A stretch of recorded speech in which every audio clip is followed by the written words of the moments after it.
नमस्कार. श्री ऑर्गॅनिक श्री आणि सर्व्हिसेस मध्ये तुमचं स्वागत आहे. मी वैभव मस्के. आज आपण जाणून घेणार आहे की कांद्यात भरपूर प्रकारच्या मावा वगैरे भेटतात. काळा मावा, पांढरा, फिश, माशी. त्यामध्ये आता काही जणांची कांदा लागवड झालेली आहे आणि त्या कांदा लागवड झाल्यानंतर 20-25 दिवसानंतर जे पात राहते आपली कांद्याची, त्या कांद्याच्या पातेमध्ये असं अंदर ओपन करा, त्यात मावा तेच तुम्हाला दिसेल. ते काय करते मावा, म्हणजे पूर्ण पाशीला रस हे घेते. शोषून घेतल्यानंतर तुम्हाला वाटते की रोग वगैरे आला की कांद्याचे पात वगैरे असं पिवळी पडते किंवा पीळ मारते त्याला.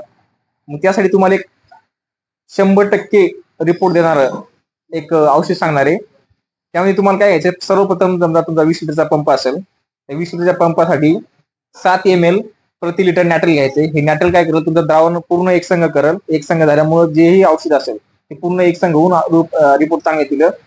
त्यानंतर तुम्हाला मार्शल घ्यायचंय. मार्शल तुम्ही 1.5 ml घ्या प्रति लिटर पाण्यासाठी. त्यानंतर तुम्ही घ्यायचंय ऑलराऊंडर. ऑलराऊंडर मध्ये 4 प्रकारचे ऑइल येतं. हे तिन्ही तुम्ही पंपामध्ये एकत्र करायचे आणि कांद्याला संध्याकाळी किंवा सकाळी स्प्रे मारा.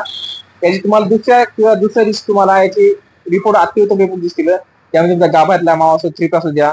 आणि डाळिंबावरती जे तुम्ही सेटिंगच्या अगोदर तुम्हाला मारायचं, सेटिंग मध्ये तुम्ही हे फवारा मारू नये. आणि अशाच माहितीसाठी श्री ऑर्गॅनिक सुगंधाच्या चॅनलला सबस्क्राईब करा. धन्यवाद.